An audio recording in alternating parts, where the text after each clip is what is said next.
Halo guys, di sebuah rumah yang tampak biasa di Pekanbaru, seorang perempuan mencium tangan mertuanya sendiri, tersenyum, berbincang, seperti tidak ada yang akan terjadi apa-apa.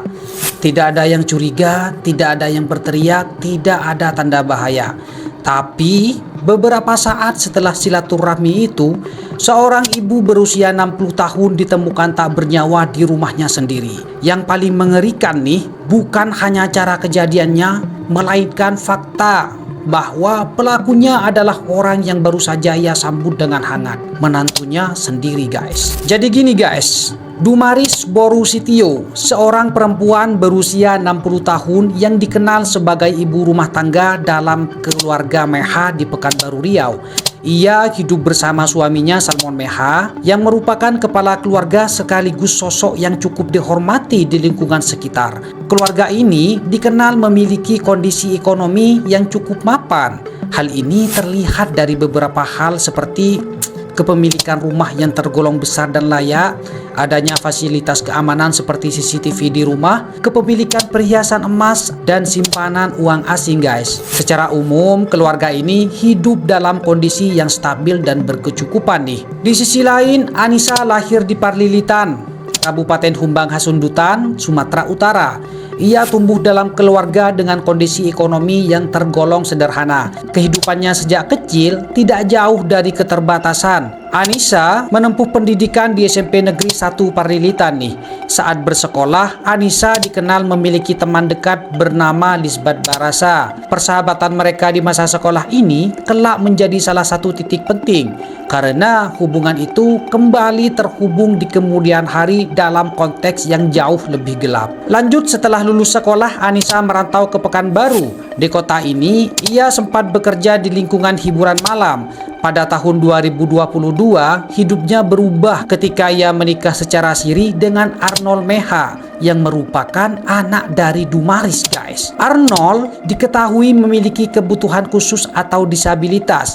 Dan pada waktu menikah, Anissa tinggal bersama keluarga Dumaris di Rumbai. Selama tinggal bersama, ia sempat terlihat hidup berkecukupan dan beberapa kali menampilkan gaya hidup mewah di media sosial. Namun kebersamaan itu tidak berlangsung lama. 1 tahun kemudian, pada tahun 2023, Anissa memutuskan meninggalkan rumah tangga tersebut. Perpisahan Anissa dengan Arnold ini karena beberapa alasan utama. Pertama, Anissa merasa tertekan karena harus mengurus suaminya yang merupakan penyandang disabilitas, sementara dirinya masih sangat muda saat menikah guys. Kedua, Anissa tidak bahagia dalam menjalani pernikahan tersebut.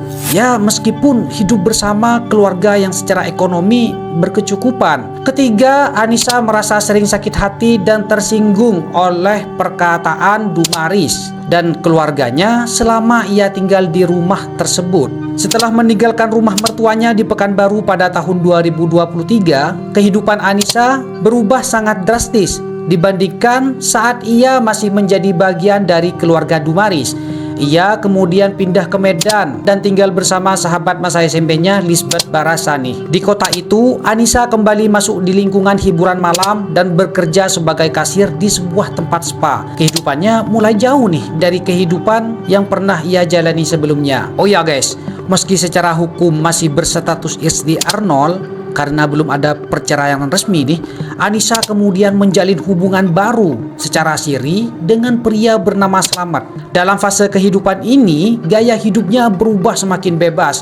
Ia mulai terjerumus dalam penyalahgunaan narkoba dan sering menghabiskan waktu serta uang di tempat hiburan malam bersama lingkaran pergaulannya. Meskipun sudah pergi dari rumah mertuanya, Anissa masih beberapa kali menghubungi mantan suaminya untuk meminta uang dengan berbagai alasan seperti sakit atau kebutuhan hidup. Bahkan nih guys, Anissa pernah beberapa kali datang ke rumah Arnold secara diam-diam saat rumah dalam keadaan kosong. Anissa masuk tanpa sepengetahuan keluarga Dumaris dan mengambil sejumlah barang yang ada di dalam rumah. Pada tanggal 8 April nih, Dumaris lagi-lagi kehilangan uang 4 juta. Pihak keluarga mulai merasa ada kejanggalan. Beberapa barang berharga yang sebelumnya ada di rumah tiba-tiba hilang tanpa penjelasan yang jelas jelas. Kecurigaan pun muncul karena kejadian tersebut tidak hanya terjadi sekali tapi berulang-ulang kali guys. Akhirnya pada tanggal 9 April 2026 pihak keluarga memasang CCTV di beberapa titik rumah sebagai bentuk pengamanan. Lanjut di sisi lain nih, Anissa yang dalam kondisi sudah terjerat narkoba, pikirannya perlahan tidak lagi stabil. Uang bukan lagi sekedar kebutuhan tapi menjadi bahan bakar untuk gaya hidup malam yang terus ia kejar. Dari situ muncul satu tujuan nih, menguasai harta keluarga mertuanya untuk membiayai kehidupan foya-foya tersebut. Pada tanggal 25 April 2026, Anissa bersama komplotannya berangkat dari Medan menuju Pekanbaru nih. Mereka tidak langsung menuju rumah Dumaris, mereka menginap di sebuah hotel di Jalan Riau. Di tempat itu rencana berubah dari sekadar perampokan menjadi rencana yang jauh lebih gelap, yaitu menghilangkan nyawa guys, termasuk mantan suaminya sendiri, Arnold. Dan selama berada di Pekanbaru nih, mereka melakukan pengintaian berulang kali ke rumah Dumaris di Jalan Kurnia. Mereka mempelajari pola aktivitas rumah, kapan kosong, kapan ada orang, dan bagaimana akses masuk paling aman. Dan untuk eksekusi, mereka menyiapkan alat sederhana berupa balok kayu guys. Tanggal 29 April 2026 ini hari eksekusi. Anissa menjalankan skenario ganda.